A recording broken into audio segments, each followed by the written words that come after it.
me take you to the story, a story that illustrates a lady who refused to give God her attention. It's found in the book of Genesis, chapter 19. I'll set the story up by giving you a little bit of information. This is the story of the destruction of Sodom and Gomorrah. And God chose to destroy Sodom and Gomorrah because it was a very wicked place. In Genesis chapter 18, we find that God tells Abraham about the fact that he's going to destroy Sodom and Gomorrah. And Abraham goes on his knees and begins to intercede with God because Lot, his nephew, lived there. And he prays, says, God, if we can find 50 people there, will you withhold your judgment from the city? And God says, yes, I'll do it. Find 50. Couldn't find 50. God, how about 45? If you find 45, how about 40? How about 30? He got all the way down to 10. God, if we can find 10 righteous people in Sodom and Gomorrah, will you withhold your judgment from? God says, yes, if you can find 10. They could not even find 10 righteous people in that entire city. How sad that is. That's how bad the place was. Think about it in the city you live in. You live in Gaithersburg, maybe you live in Frederick, maybe you live in Clarksburg or Germantown or Silver Spring or Bethesda or wherever you live in this area. Kensington, wherever you might live. If you took your little town, the little city that you live in, if you couldn't find 10 people in that whole city that were righteous, would that be a terrible condition? And so the whole city, the whole area of Sodom and Gomorrah, there were not even 10 people that were righteous. And God says, I've had it with them. They're always disobeying me. And I'm not even going to go into all the details of what Sodom and Gomorrah was all about.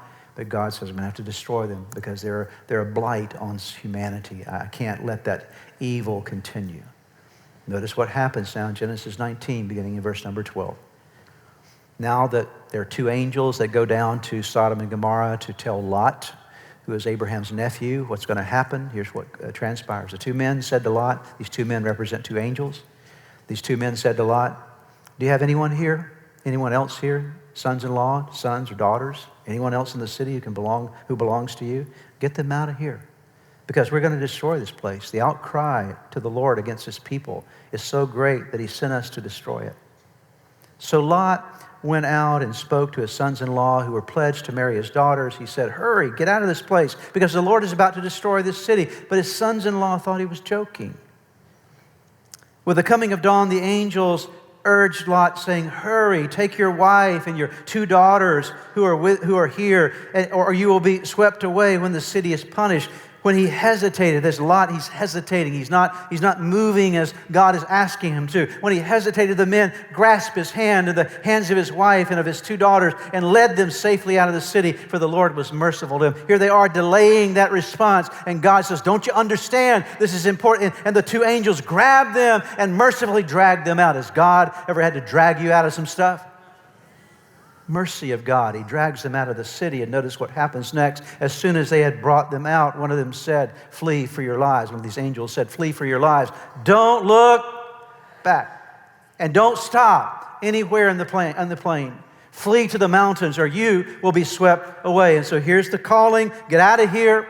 Don't look back. Don't stop. Go to this next place I will show you. God led them to a place called Zoar. Let's pick up the story in verse 23, same chapter. By the time Lot reached Zoar, the sun had risen over the land. Then the Lord rained down burning sulfur on Sodom and Gomorrah from the Lord out of the heavens. Thus he overthrew those cities and the entire plain, destroying all those living in the cities and also the vegetation in the land. But Lot's wife looked, and she became a pillar of salt. Early the next morning, Abraham got up and returned to the place where he had stood before the Lord. And notice what happens here. God says, go out of the city. Don't even look back. Take your journey out. Don't look in that back. Don't give it your attention anymore. Never give Sodom and Gomorrah your attention, because where your attention goes, there your vision goes.